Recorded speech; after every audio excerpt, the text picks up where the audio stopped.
Monsieur Pascal Aumasson, comme évêque de Saint-Brieuc et Tréguier, je suis heureux de vous accueillir dans la maison Saint-Yves pour cette conférence que vous voulez bien nous donner ce soir.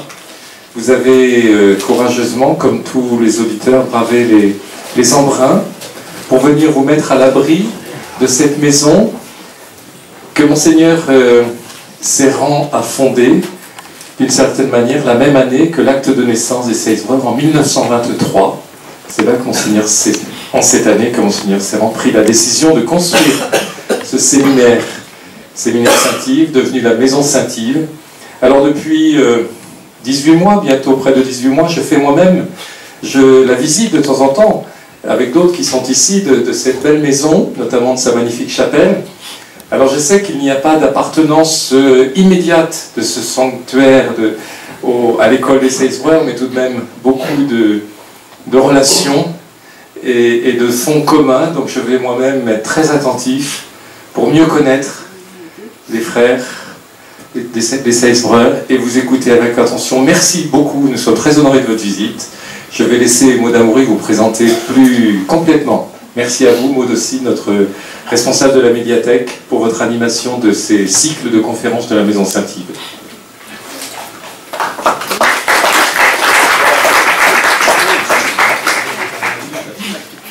Voilà, donc merci effectivement d'avoir accepté notre invitation. Donc Pascal Aumasson, vous êtes historien d'art, donc vous avez mené une carrière de conservateur de musée, dans plusieurs institutions. Donc le premier étant celui de Saint-Brieuc, donc le musée des Beaux-Arts de Saint-Brieuc, en 1981, vous me disiez tout à l'heure, donc en mai 1981.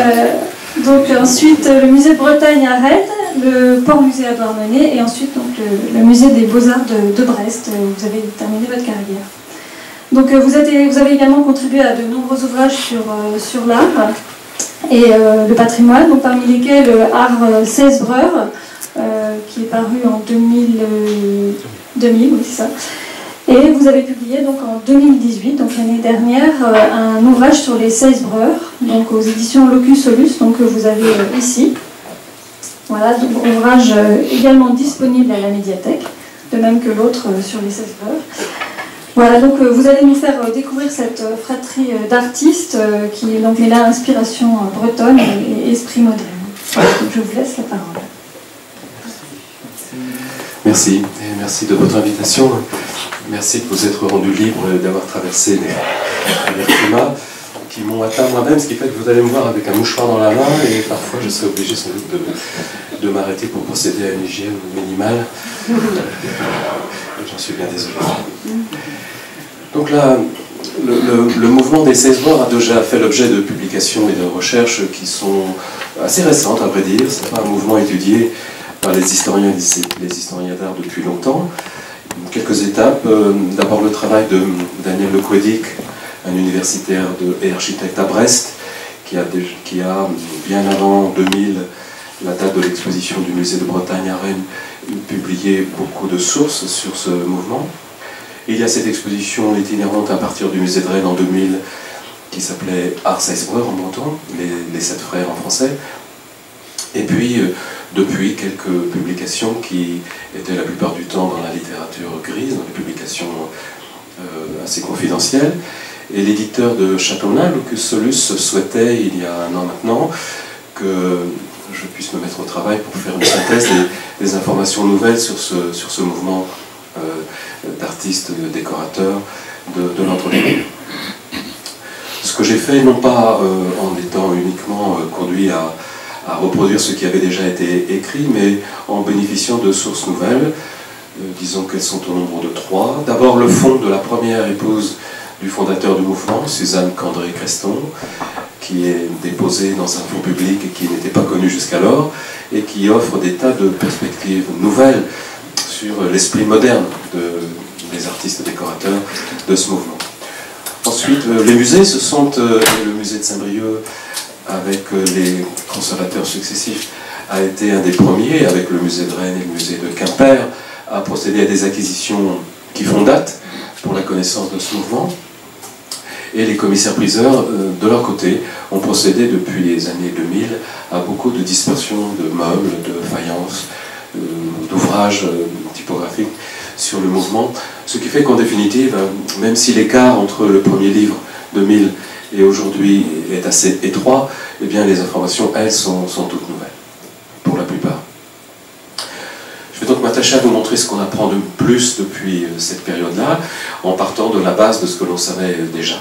C'est-à-dire que, par exemple, pour commencer avec cette reproduction d'un conte de Loudéac, portant le nom des 7 frères, l'étymologie d'origine de ce mouvement artistique, qui provient de l'artiste de Loudéac, Jeanne Malivelle, qui avait procédé à de nombreux collectages de contes en gallo autour de Loudéac, et qui avait fini par se trouver ému tout particulièrement par un conte sur les 7 frères, qui est un conte populaire, et c'est très important pour Jeanne Malivelle et les artistes qui vont la rejoindre, puisqu'ils ne veulent pas être une académie, ils ne veulent pas être une école, ils veulent être une fraternité qui manifeste une passion toute particulière pour les arts populaires bretons. Donc, pouvoir prendre comme nom de cette confrérie d'artistes le nom d'un conte populaire en breton, puisque le mot de 7 frères devient le mot 16 breurs, c'était pour eux toute une image, et je pense que vous allez pouvoir vous en apercevoir petit à petit. Ces artistes se rencontrent à Paris, à la Sorbonne, au cours du soir, au cours de langue bretonne organisé dans les locaux de la Sorbonne, mais pas par l'université. Ils sont pour la plupart à Paris et viennent pour la plupart de Bretagne, mais vous allez voir qu'ils viennent d'horizons très différents, et ce qui est certain, c'est qu'ils n'étaient pas faits pour travailler ensemble. D'ailleurs, avant de se lancer dans l'aventure en 1923, ne se connaissant pas, ils n'avaient rien en commun que leur passion pour la Bretagne, pour la langue bretonne et la culture populaire de cette région. Les premiers à s'organiser sont au nombre de 7, qui justifie ce nom, et la plus âgée, et elle a à peine 30 ans, est Jeanne Malivelle, que vous connaissez sans doute. C'est une artiste native de Loudéac, dont la passion pour l'art populaire l'avait conduit à fabriquer des meubles, à faire fabriquer par des tisserands locaux des trames de textile pour promouvoir une forme de décoration relativement moderne. Et Jeanne Malivelle est professeure de gravure à l'école des Beaux-Arts de Rennes dans les années 20. Et avant de se lancer dans le regroupement 16 breurs, elle était surtout connue pour avoir participé à l'illustration par la gravure d'une écriture nouvelle de l'histoire de Bretagne qui avait fait scandale en 1920 parce qu'elle mettait en cause l'État français, comme on l'appelait à l'époque, dans sa manière d'aborder le peuple breton. La compagne qui rejoint rapidement Jeanne Malivelle assez court et qui va être une des initiatrices du mouvement est Suzanne Candré-Creston, qui est la femme depuis 1919 de René-Yves Creston, que vous connaissez sans doute plus particulièrement puisqu'il a été conservateur du musée de Saint-Brieuc entre 1961 et 1964. À un moment où il n'y avait pas de musée, mais c'était la salle des mariages de l'Hôtel de Ville qui servait de lieu d'exposition des collections que Creston rassemblait. Suzanne Candré est celle du groupe qui n'a aucune origine bretonne, elle vient du Berry, et elle a peut-être justement par rapport aux autres une fraîcheur, une curiosité d'esprit qui l'amène à avoir une dimension passionnelle dans son travail et dans son approche des arts populaires. Un des leaders du groupe, au même rang que Jeanne Malivelle, est René-Yves Creston, qui lui est natif de Saint-Nazaire. Il a à peine 30 ans au moment où le groupe se constitue en 1923, et il va prendre une position de leader incontesté et contesté à partir de la période de la Deuxième Guerre mondiale, pour un certain nombre de phénomènes qu'on examinera tout à l'heure.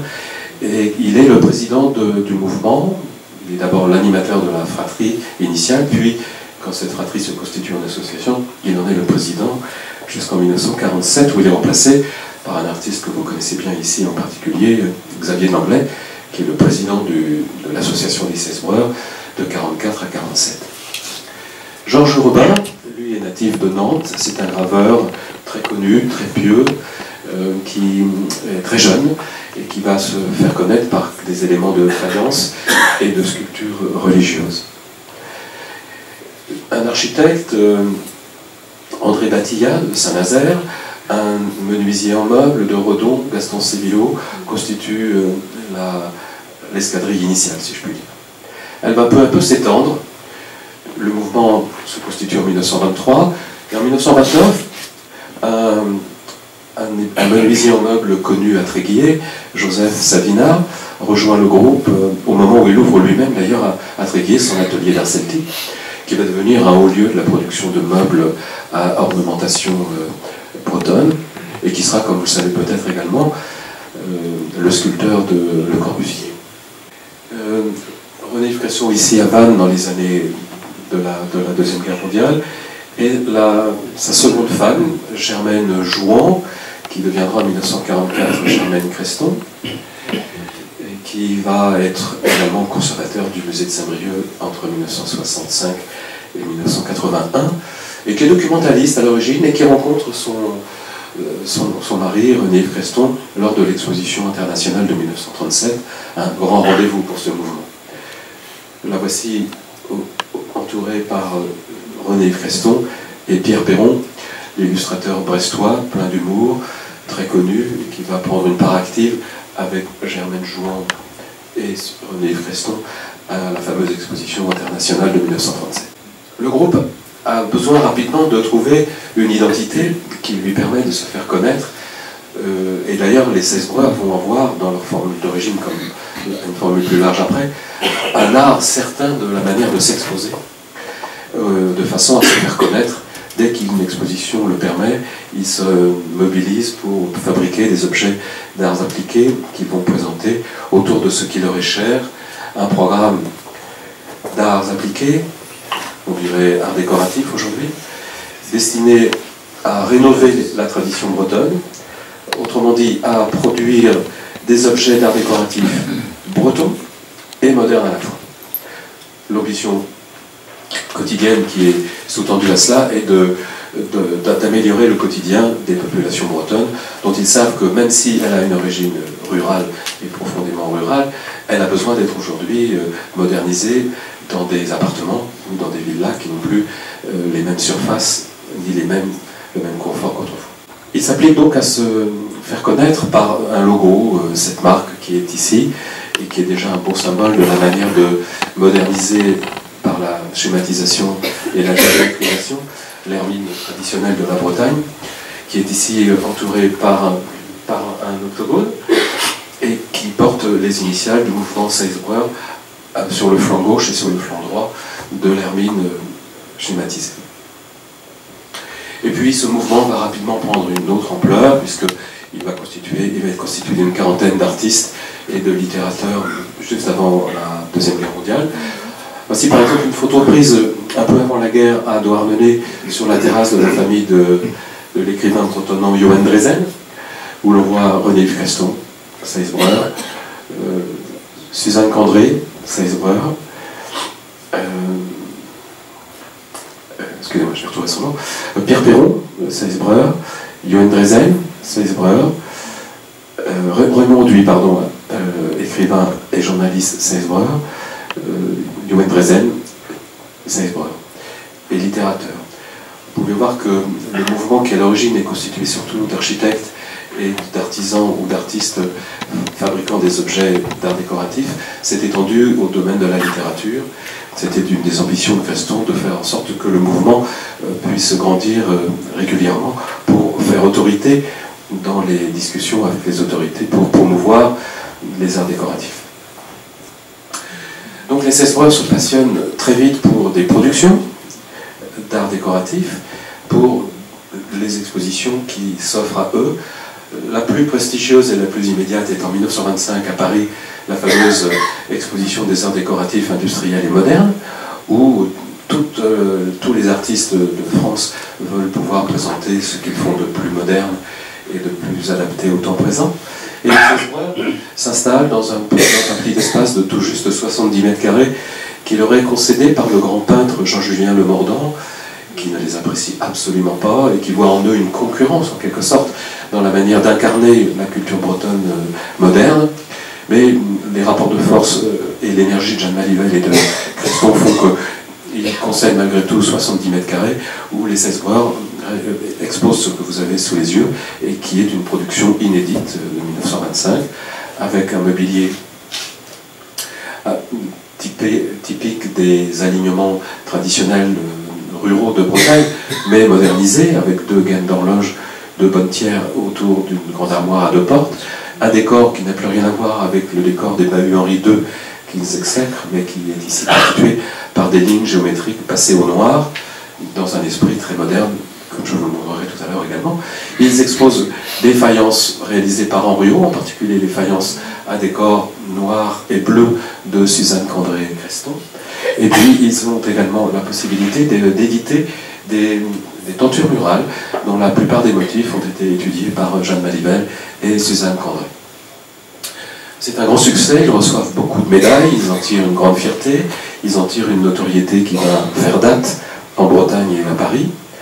Et il faut attendre quelques années, 1937, pour que, après quelques expositions intermédiaires, comme celle du Blonbrug à Douarnenez en 1929, ou bien celle de Saint-Nazaire en 1927, et qui se retrouvent en 1937 à Paris, à la grande exposition internationale au pied de la Tour Eiffel, où la Bretagne a un pavillon tout entier, dont l'organisation avait été menée par un briochat important, un républicain très modéré, très intéressant, je pense, Octave-Louis Aubert, qui était le président de la Chambre de commerce, et l'éditeur de la revue Bretagne, où les artistes et tout ce qui comptait pour la Bretagne moderne des années 30 pouvaient espérer publier des intentions et des projets. Donc en 1937, les Cesbrois ont un stand beaucoup plus important.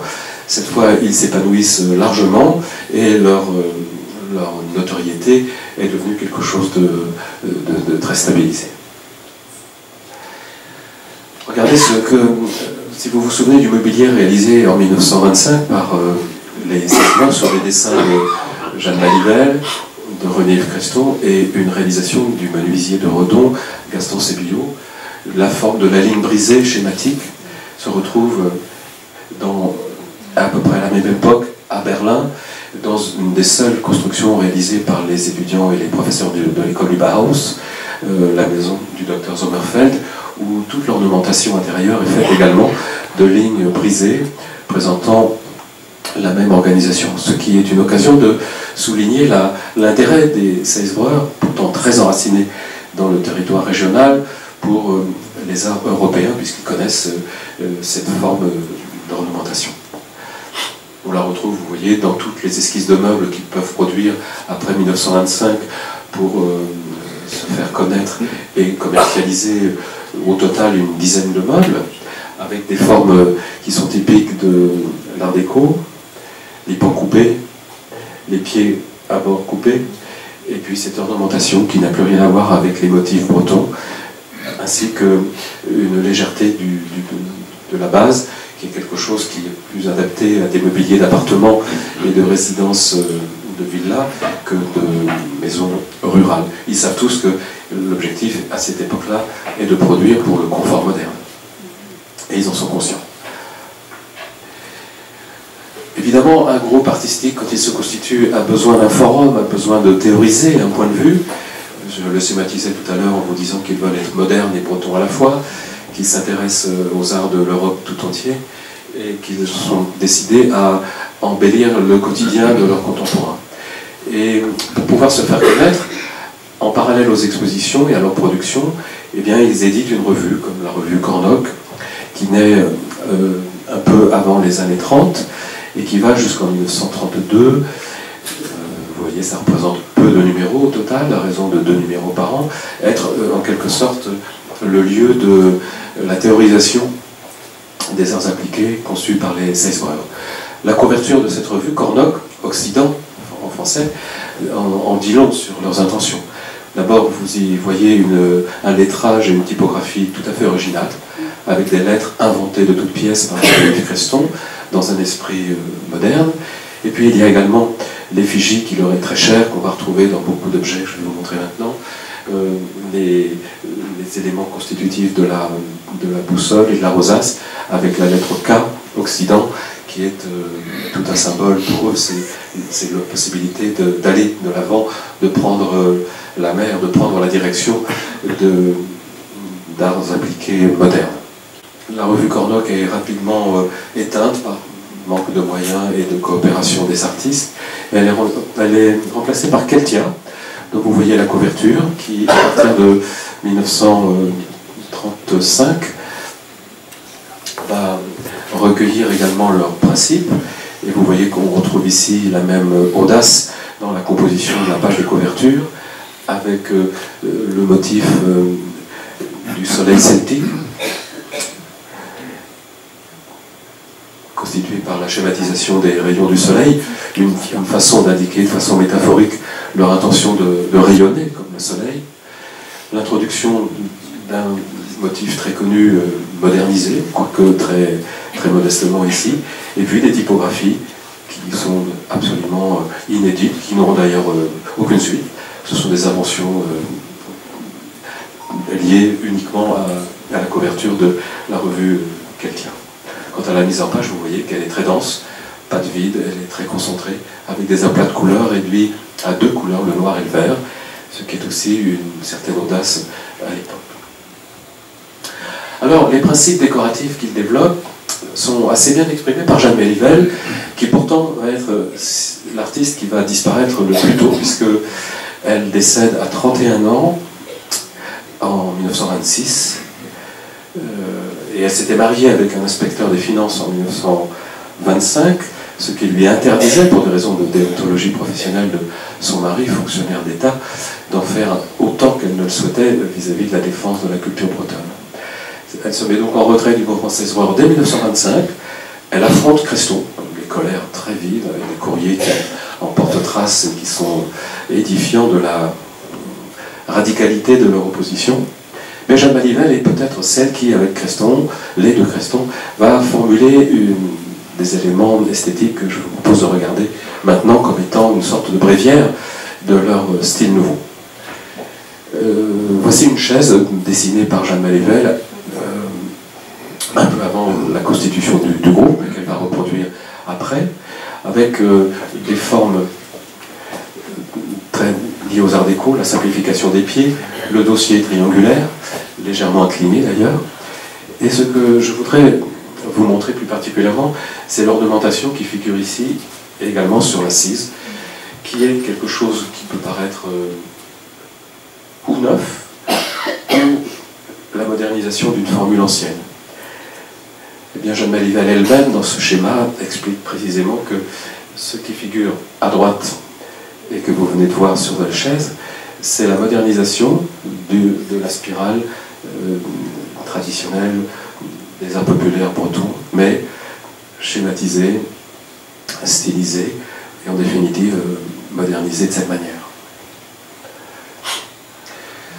Les éléments de ligne brisée que vous avez pu voir sur le mobilier, dans la Villa Sommerfeld à Berlin, et que vous allez pouvoir voir également sur des meubles, on la retrouve y compris dans le mobilier liturgique et les ornements liturgiques, fabriqués d'ailleurs à Saint-Brieuc, comme cette crosse abbatiale de Monseigneur Treilloux, évêque de Vannes, dans les années 30, et qui avait commandé à James Bouillet, un très gros roi, architecte très actif et très inventif, dont je vous reparlerai, qui n'est pas Cesbroer, mais qui définit des éléments de grammaire stylistique dont les Cesbroers se serviront aisément.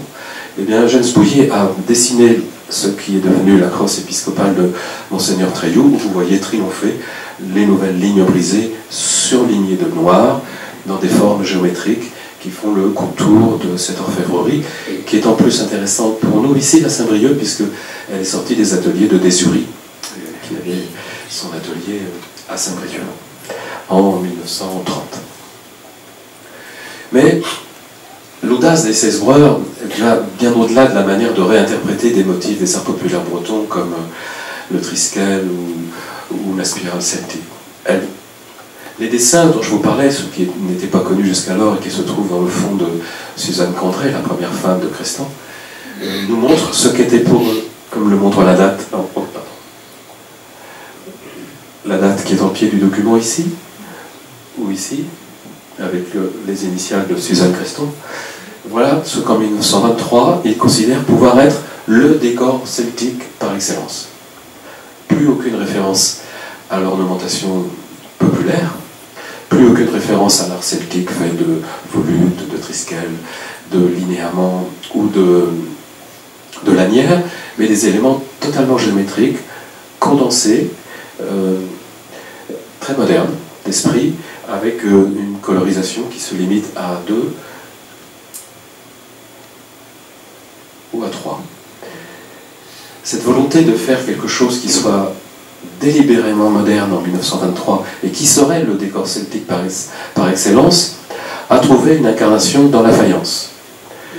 Voici par exemple le dépôt à beurre conçu par Suzanne Creston et édité chez Henriot à Quimper en 1930, où vous voyez que ces motifs ont été reproduits dans différentes parties des pots à beurre, avec quelquefois même des dessins cinétiques qui pourraient rappeler le travail d'artistes très connus en Europe à l'époque, comme Sonia Delaunay ou Robert Delaunay. Mais cette hardiesse-là va s'éteindre au profit de quelque chose de plus conventionnel, peut-être de plus lié au rappel des arts populaires bretons, comme j'avais essayé de vous le montrer maintenant. On peut donc considérer que les Cesbreurs ont une énergie créatrice particulièrement moderne au moment de la constitution du groupe en 23, 24, 25, et que tout ceci s'apaise un peu au profit de décors plus rattachés à ce que l'on connaît en Bretagne dans ce domaine. Il y a quelques théoriciens qui les accompagnent et qui ne font pourtant pas partie du mouvement. James Bouillet, dont je vous parlais tout à l'heure, le grand architecte du Trégor, va être un de ceux qui va promouvoir par beaucoup de textes une référence ardente à l'art celtique et à l'art populaire breton. Ce qui fait qu'on ne peut pas être trop étonné finalement quand on voit des couvertures comme celle-ci qui date de 1938 ou celle-ci qui date de 1937, ou les Cesbreurs pour leur carte de vœux, ou pour ici la couverture d'un ouvrage rendant compte de leur travail à l'exposition internationale de 1937, nous mettent en lien avec des éléments décoratifs que l'on peut trouver, notamment ces formes concentriques et circulaires, dentées, dans des petites cuillères des arts populaires bretons, comme cette cuillère à incrustation d'étain et de pâte colorée de 1850. Leur point de vue est un point de vue qui fait le grand écart entre une passion pour le régionalisme, et évidemment le régionalisme breton, et une connaissance, une attirance particulière pour l'Europe, qui leur paraît souvent comme une sorte d'idéal. L'échelon intermédiaire manque. Et cet échelon-là, pourtant ils en viennent, est l'échelon détesté. C'est l'Académie, c'est Paris, c'est l'école des Beaux-Arts, qu'ils ont fréquenté en auditeur libre pourtant, et qui est le lieu dont ils se détournent et dont ils ne veulent pas parler. C'est, disons, d'un point de vue doctrinaire, une interdiction complète. Je vais essayer de parler de Paris, de l'école des Beaux-Arts ou des expositions qui s'y trouvent. Dans Cornoc ou dans Keltia, on trouve quantité d'articles sur l'art polonais, les dentelles slovènes, l'art irlandais, mais à jamais sur l'art de Paris. Je vous montrerai tout à l'heure quelques textes de leur part qui sont particulièrement explicites. Voilà d'ailleurs ces textes. Je vous laisse lire tranquillement.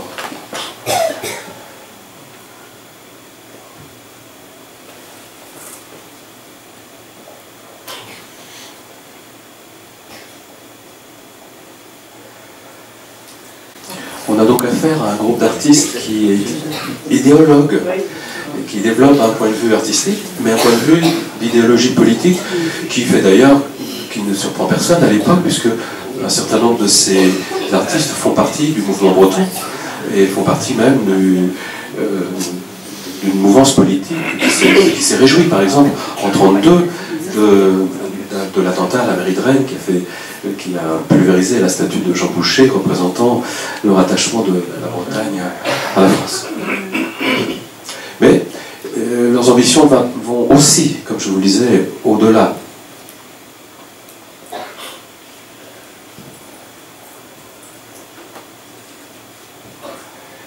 Les minorités en Europe ont leur place dans leurs réflexions et dans leurs références.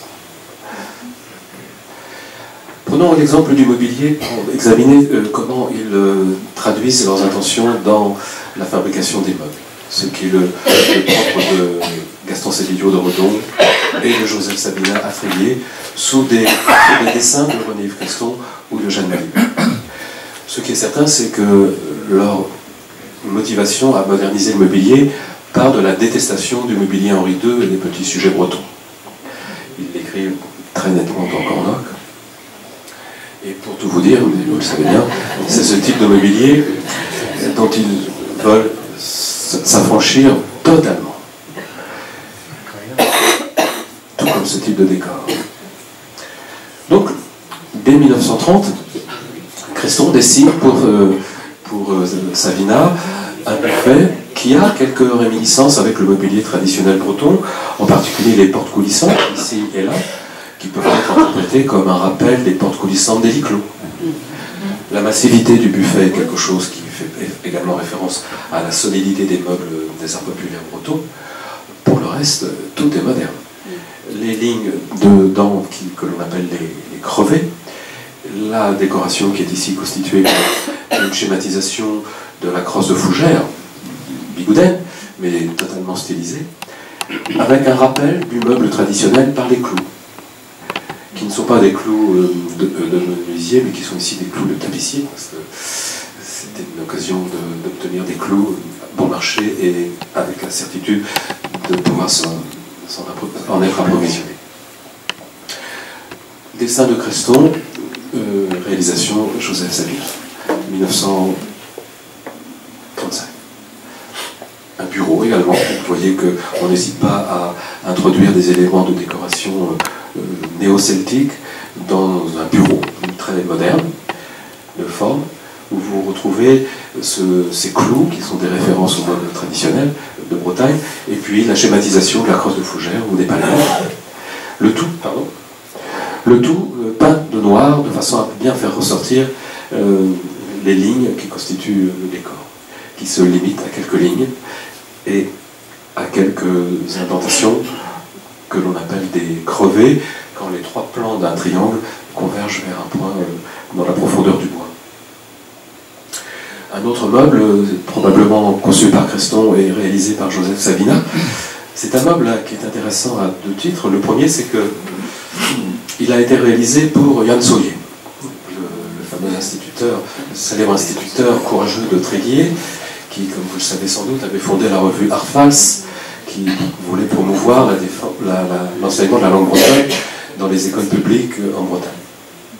Yann Soyer, comme Jeanne Malivelle et Georges Robin, est décédé assez tôt, il avait 35 ans, je crois, en 1935, et la dimension politique, la dimension doctrinaire du mouvement césois est bien représentée par ce décor qui est le logo de la revue Arfals, que les éditeurs du meuble conçoivent tout naturellement comme étant le décor de ce meuble, avec une valeur de manifeste idéologique en faveur du soutien à Arfals. Ce n'est d'ailleurs pas tout à fait anodin, puisque ce meuble-là était destiné à Yann Soyer, le fondateur d'Arfals. Yann Soyer a eu ces meubles-là sous les yeux. Et ces meubles ont quitté la famille de Yann Soyer quand sa veuve, qui était enseignante ici, directrice d'école à Saint-Brieuc, avant-guerre, est partie ensuite à Paris. L'appartement était trop petit et ce meuble a été confié à un autre militant pour la langue bretonne, M. Le Garignon, qui vivait près de Guingamp. Ce meuble-là a donc été connu de Mona Ozouf, qui est la fille de Yann Soyer, et qui s'en souvient bien. Le décor est un décor intéressant qui souligne la dimension de manifeste politique. Vous y retrouvez la faucille et les vaudes, ce fameux signe qui est un avatar du svastika grec, que les militants bretons utilisaient beaucoup dans les années 30, jusqu'au moment où ils se sont rendus compte que c'était également un motif utilisé par les nazis en Allemagne, ce qui a conduit à un retrait de leur part, ou quand ils le maintenaient dans leur décor, ils en maintenaient les volutes circulaires et non pas la géométrie issue du swastika grec adopté par le parti nazi. Voilà un autre meuble conçu pour Yann Soyer et sa famille, qui vivaient à ce moment-là dans un logement de fonction à l'école publique de Ploie, avec, vous pouvez le voir également, toute une symbolique à la fois liée à la gauche de l'époque, par la faucille, mais Soyer n'a jamais fait partie du Parti communiste. Et puis le blé, la gerbe de blé, le tout se comprend moins comme une référence au Parti communiste français qu'à l'expression bretonne. Arfals, c'est la faucille en français. Et c'est ce que Yann Soyer et le décorateur ont voulu souligner, en sachant que beaucoup de textes associés à cette faucille faisaient référence à cette moisson que les militants bretons pouvaient accomplir pour récolter de bonnes graines pour le développement d'une culture bretonne moderne. En matière d'art sacré, les Césoirs sont partagés entre une certaine fidélité à l'art liturgique, très conceptualisée par beaucoup de publications, celle de Don Bello par exemple, et une pensée plus bretonne, qui est bien incarnée par les rares travaux de Georges Robin, ce Césoir des origines, le Nantais qui a fait un chemin de croix dont on ne connaît que les photographies qui sont là. Donc vous voyez que les formes sont très synthétisées et modernes. On est ici en 1926.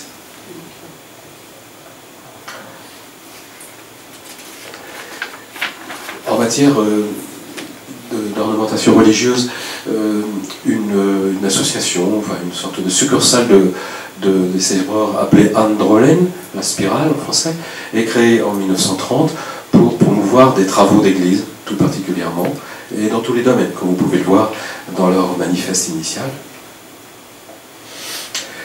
Et avant de parler de la chapelle de l'institution où nous nous trouvons, je ne voulais pas manquer de vous montrer le caractère ultra moderne à Quimper, sur les quais de l'Audet, du grand magasin qui vendait du mobilier et de l'orfèvrerie liturgique dans les années 30. Acquérir des biens liturgiques dans les paroisses, ou les monastères, ou dans les séminaires, était un acte de modernité qui pouvait compter sur des boutiques dont l'architecture elle-même était d'une modernité particulièrement éloquente. Imaginez à Quimper en 1930.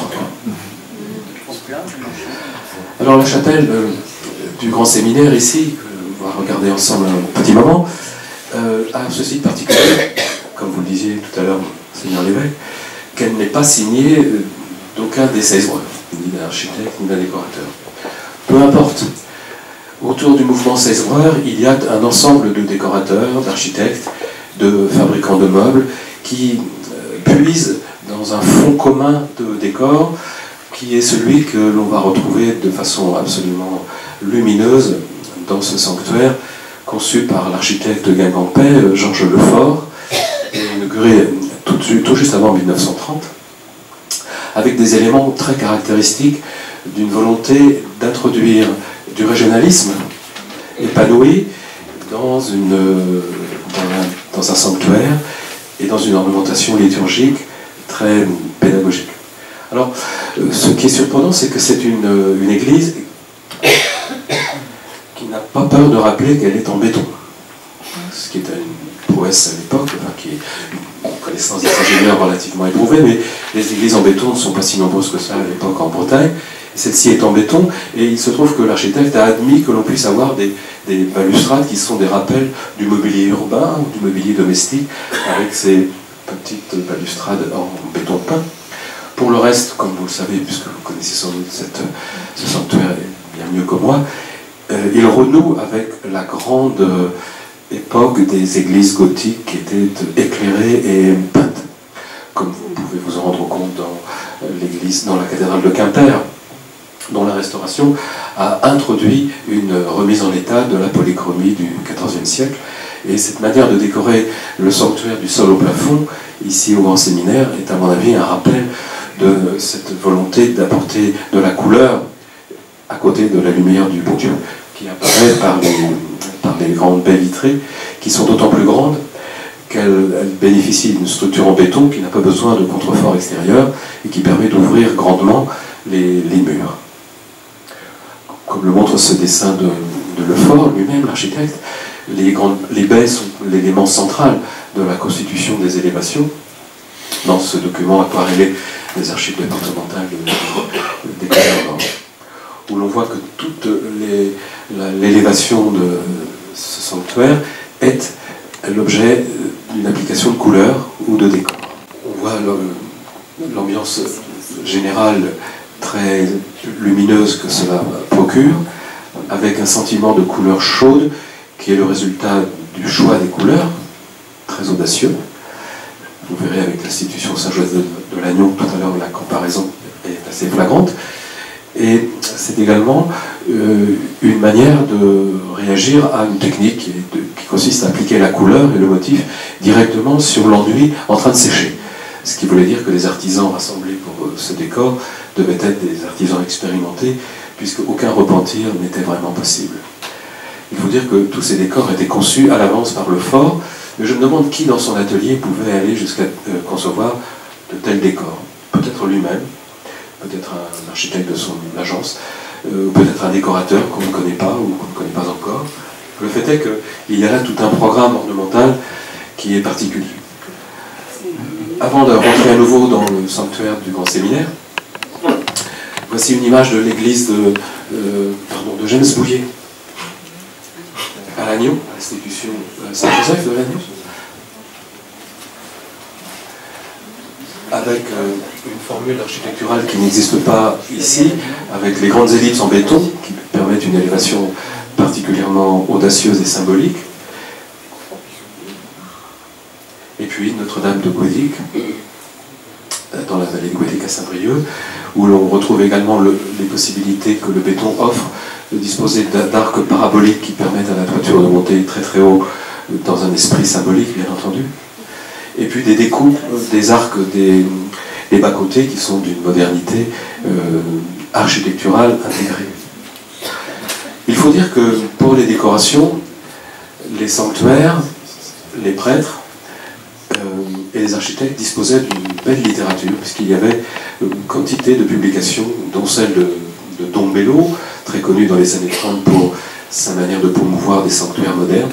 Et puis il y avait en Bretagne des mouvements comme celui-ci, Faiz Abraiz, où vous voyez que la couverture de la revue est extrêmement décorée avec des éléments de l'ornementation populaire bretonne traditionnelle, schématisée, géométrisée, modernisée. Le triskel, l'hermine, dans tous les sens, et puis la palmette bigoudelle. Faiz Abraiz est une revue qui a été conçue par l'abbé Perrotte, qui était pendant très longtemps le leader du Bloc Brut et un des grands concepteurs d'un art liturgique moderne. Ici donc, à Saint-Brieuc, au Grand Séminaire, la décoration est complexe et très diversifiée. Chacun sait que les chapiteaux ont fait l'objet d'un travail de la part des céramistes rennais, la dynastie des Odorico, une dynastie originaire du Frioul, qui s'était installée à Rennes en 1880 et dont la génération des fils a œuvré ici dans un programme qui a limité leur intervention au chœur et à la corniche, au chapiteau de ces colonnes. Il est rare que les céramiques d'Odorico soient mêlées à ce point à d'autres formes de décor. La plupart du temps, les céramiques d'Odorico éclatent sur des ambiances neutres, voire blanches. Ici, les décors que l'on trouve ici sont des décors, comme je vous le disais, qui sont assez répandus dans l'univers des arts décoratifs en Bretagne, ou même des arts de l'art tout court, et fait l'objet de publications. Voici par exemple un répertoire des thèmes celtiques de l'art moderne, où j'ai retrouvé des formes que l'on a ici dans le sanctuaire, ce qui veut dire que les décorateurs bénéficiaient d'une inspiration propre, mais pouvaient compter aussi sur une sorte de répertoire décoratif, moderne et breton à la fois. Regardez par exemple les chevrons, les lignes droites, épaisses, quelquefois plus minces.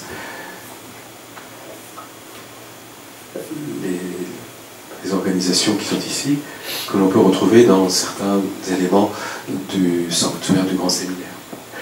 Ce qui est particulier ici également, c'est que les éléments qui sont liés strictement à la liturgie, comme ici le chemin de croix, sont centrés sur des panneaux rectangulaires qui sont eux-mêmes organisés autour d'un écrin avec des motifs bretons et modernes, régionalistes.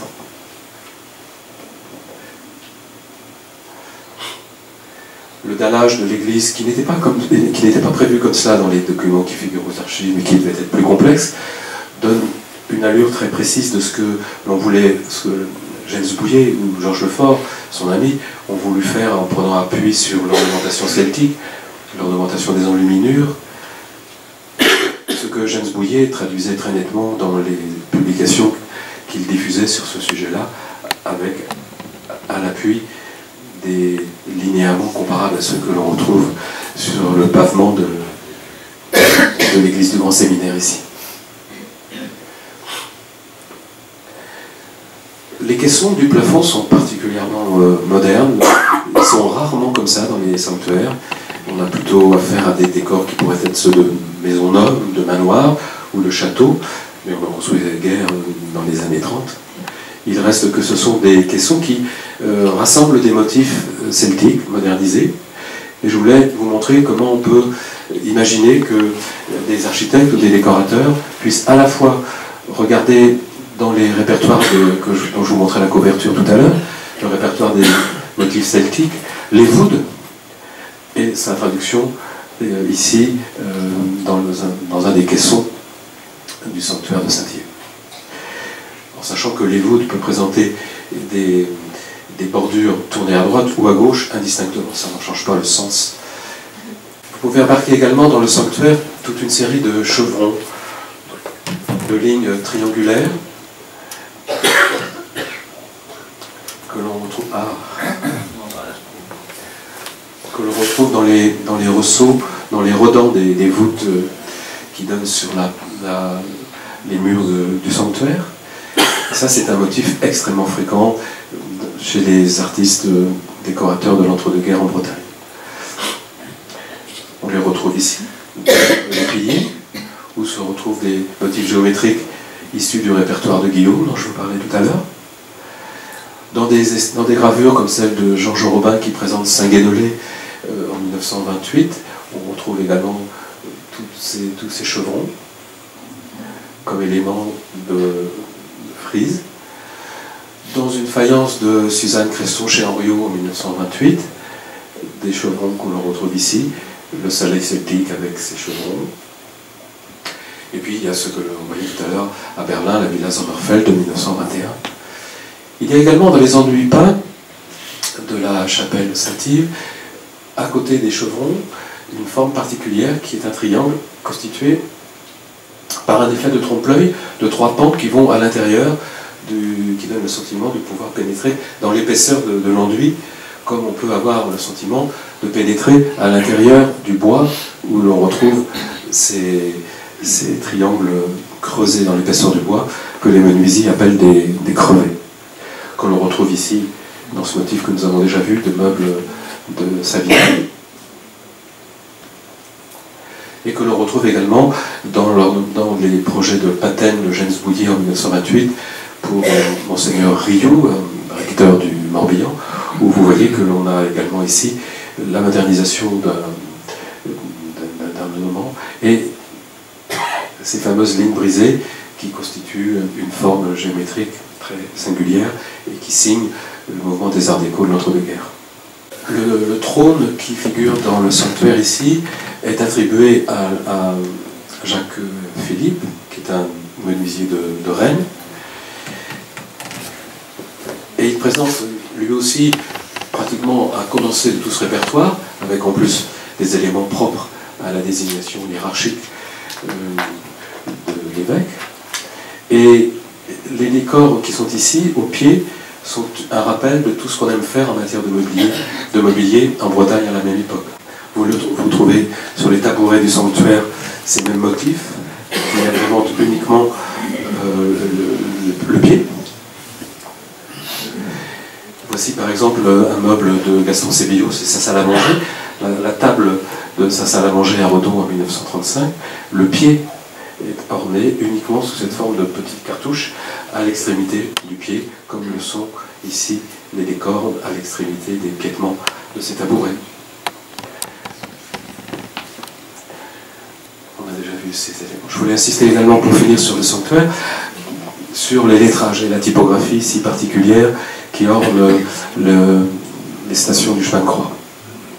Ces lettres sont des lettres singulières, elles ne correspondent à aucun rappel de code typographique connu à l'époque. C'est une invention complète qui a en plus l'avantage de nous ramener à la passion des seizebreurs et des artistes qui l'entouraient sans être seizebreurs pour la manière d'introduire des lettrages particuliers. Ici, cette lettrine où vous avez un linéament qui double la lettre, ce qui renvoie à tous les essais de lettrage que pouvait faire Jeanne Malivelle, Suzanne Candré-Creston pour des broderies de lingerie, avec des lettres pointées, par exemple, où se manifeste un adosio d'artisans faisant du textile, et en particulier du textile liturgique, avec des lettrages tout à fait inventés, et sans suite, mais originaux, créés pour la circonstance et pour cette couverture, comme je pense qu'ici les lettrages ont été conçus pour le sanctuaire exclusivement. Voilà d'autres exemples de typographie imaginée par les artistes dans les années 30. Dans le domaine du textile, les seizebreurs vont se faire remarquer par les projets de tenture murale, ou de papier peint de Suzanne Candré, qui vont faire défiler quelques études qui viennent d'être découvertes, tout juste 1 an et demi, et vous allez pouvoir vous faire un point de vue sur ce qu'est l'art breton et moderne, conçu en 1923 par des esprits pleins d'ardeur, qui n'ont pas encore été confrontés aux contraintes de la fabrication. Aucun de ces papiers peints, aucun de ces motifs de tenture murale ne sera jamais exécuté. On a donc une idée toute fraîche, sincère, authentique, une première idée. 1927. 1931. 1924.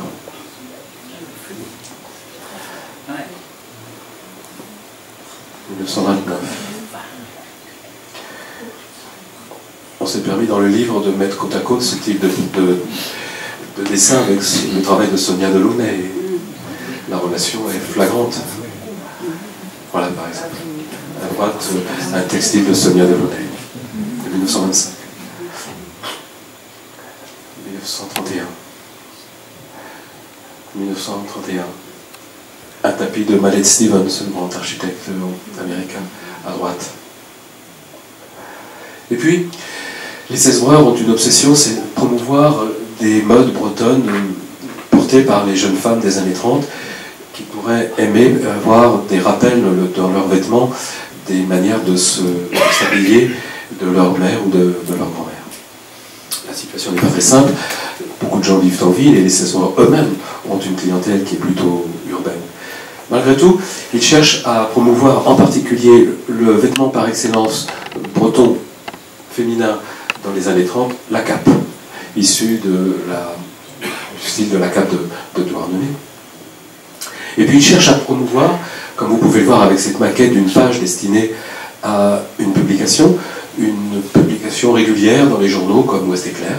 D'ailleurs, il faut une tentative auprès d'Ouest Éclair pour obtenir une page bretonne une fois par semaine ou une fois par mois dans Ouest Éclair. Voilà la réponse du rédacteur en chef.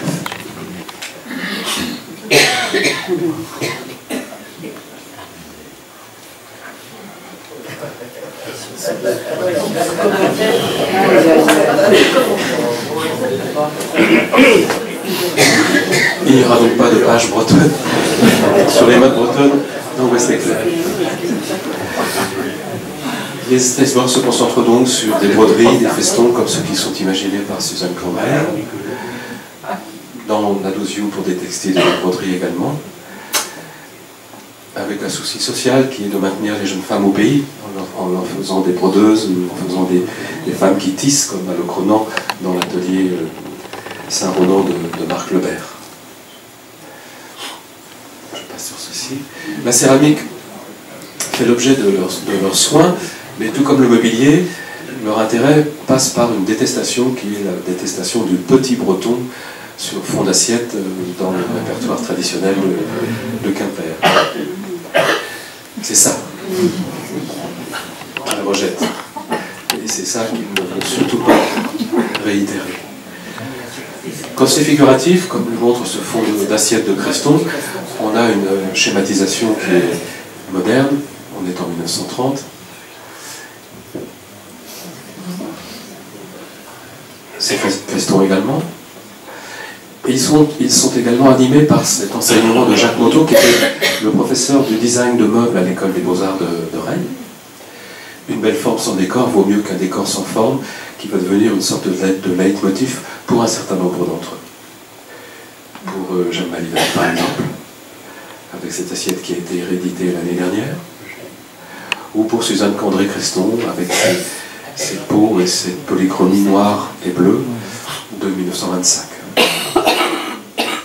Les projets de fond d'assiette, où l'on retrouve les Wood dans sa forme de swastika. D'autres projets de fond d'assiette,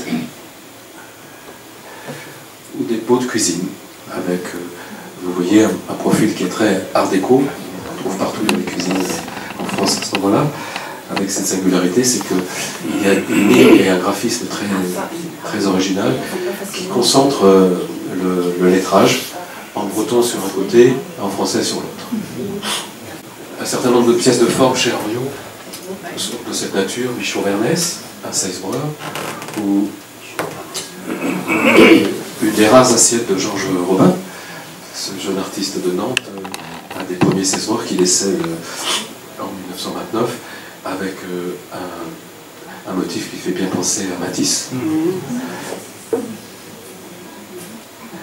Et puis il y a des pièces de forme comme celle de Creston avec Nominoé, l'étendard de l'autonomie bretonne dans le domaine des arts appliqués comme dans le domaine de l'idéologie politique.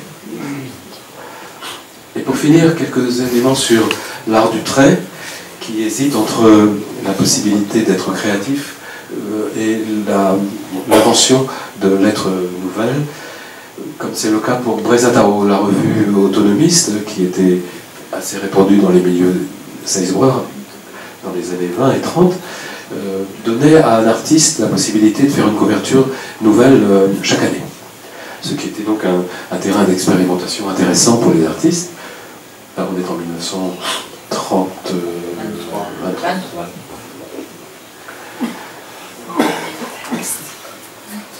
Les Seisbreurs sont également impliqués dans un certain nombre de gravures qu'ils appellent des gravures d'art populaire, mais qui sont en fait des gravures de sujets religieux, exclusivement religieux, comme Saint-Guénolé de Georges Robin, qu'on a vu tout à l'heure, avec une certaine tranquillité, et puis un Saint-Corentin de René-Yves Creston, beaucoup plus agité, beaucoup plus austère, beaucoup plus hiératique. Et puis il y a les fameuses représentations des saints bretons de Pierre Perron, dont Jeanne Malivet disait « Ceux-là, ce sont mes amis ». Tellement leur figure est joviale, joyeuse et agréable. Des essais de typographie sont très fréquents, en particulier pendant la Deuxième Guerre mondiale, où les artistes ont peu de commandes, à l'exception de ce qui est publié, soit sur le plan artistique, soit sur le plan politique. Des correspondances, voilà la manière dont Creston, en 1931, écrivait à sa femme. C'est la page de garde d'une belle correspondance. Ou des projets d'édition de livres où vous pouvez constater que le soleil celtique est de retour et que les formes très futuristes qui sont ici sont des formes évoquant la puissance du sentiment breton et de son autonomie. Et puis, parce que c'est important et que vous avez peut-être votre opinion sur la façon dont on a pu parler des Seisbreurs pendant la Deuxième Guerre mondiale, pour finir, deux ou trois informations à ce sujet. En 1940, Creston met le mouvement Seisbreur à l'écart de Vichy, de la collaboration et de l'autorité allemande.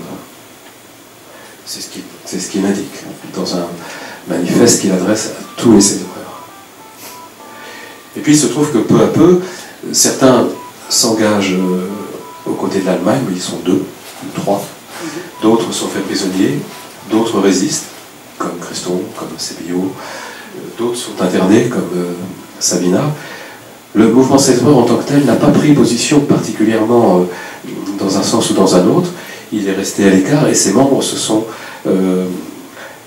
comportés d'une manière très très différente. C'est pourquoi il est difficile de faire porter au mouvement 16 heures l'anathème qui a été celui qu'il portait après la guerre, où l'on avait fait une équation très simple: défense de la culture bretonne, défense de la langue bretonne, égale collaboration.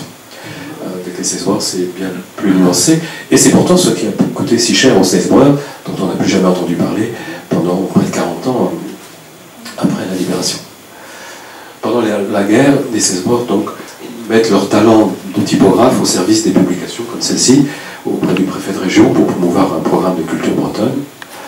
Creston qui fait des gravures qui ne sont jamais éditées d'ailleurs, des gravures sur bois où l'on retrouve le grand panthéon celtique en faveur de la culture bretonne du moment, qu'on peut comprendre comme une manière de se libérer de l'État français autant qu'une manière de se libérer de l'armée allemande. Il publie également des cartes anniversaires, la carte anniversaire de 1943. Et puis, pour finir, ce décor assez incroyable d'une crêperie aujourd'hui à Rennes, rue d'Argentré, qui est signé, comme vous pouvez le voir, de Creston et de Georges Rual, grand menuisier rennais, qui n'est pas 16 heures, et de Jean Goron, qui ne l'est pas non plus. Il se trouve que Creston a fait apparaître le logo de la marque 16 heures, très clairement, dans ce décor de ce qui est un bar de nuit pendant la Deuxième Guerre mondiale à Rennes, et qui est constitué par des lambris dont la thématique est exclusivement liée au mythe de Merlin et de roi Arthur. Ce qu'il faut comprendre encore là comme une manière de se libérer et du joug de l'État français et de l'armée allemande. 1943, avec une esthétique qui est une esthétique de semi-relief très proche de ce que l'on trouve sur les paquebots de Saint-Nazaire ou de la Compagnie Générale Maritime dans l'entre-deux-guerres. Et puis voilà, les 16 heures pendant la guerre se dispersent. Creston a voulu rassembler beaucoup pour faire pression devant les autorités du préfet et de Vichy, pour constituer un groupe de pression en faveur d'une défense de la culture bretonne. Et il recrute tellement qu'il indispose tout le monde. Et il est démis de ses fonctions en 1944 et remplacé, comme je vous le disais tout à l'heure, par Xavier Langlais, qui lui-même a de la peine à renouveler de l'énergie autour du mouvement, et le mouvement s'estompe et disparaît pratiquement définitivement en 1947. Mais entre-temps, les 16 heures ont été reconvertis en ethnologues et ont constitué une des sources les plus intéressantes du Musée national des arts et traditions populaires, aujourd'hui le MUSEM à Marseille, où les fonds d'ethnographie bretonne ont été pour la plupart réunis sous forme de monographies d'ateliers d'artisans par des 16 heures qui étaient soit architectes, soit ethnologues, et qui allaient sur le terrain pour faire des monographies qui se trouvent maintenant dans les archives de ce très grand musée national et qui constituent des ressources irremplaçables sur les artisans.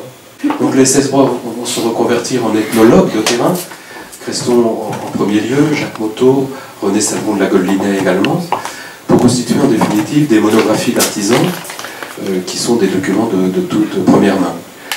Évidemment, il ne vous échappe pas que ces architectes et ces artistes, en étant recrutés par le ministère de l'Éducation nationale et de la Culture pour ce type de travail, échappent au service du travail obligatoire. Ce qui est une bonne aubaine pour eux, mais c'est aussi une très bonne aubaine pour les historiens et les ethnologues qui ne sauraient pas grand-chose sur les artisans, les sabotiers des années de la guerre, dans leur phase déclinante, si ces artistes n'avaient pas été faire du collectage. Oh oui, la dernière image est une référence au kabyk,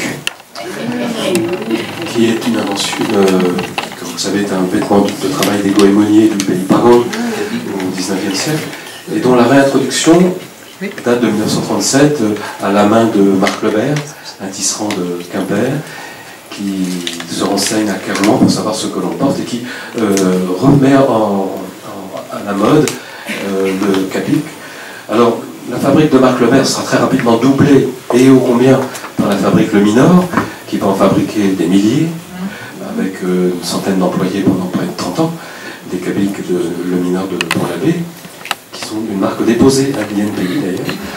Et vous voyez ici un des derniers Sesbreur, Éric Aouissin, le cinéaste de Landerneau, qui en 1953, bien après la fin du mouvement Sesbreur, est entouré par des techniciens qui portent le cabic comme un hommage à la culture bretonne dont ils sont ici en train de traduire une forme cinématographique.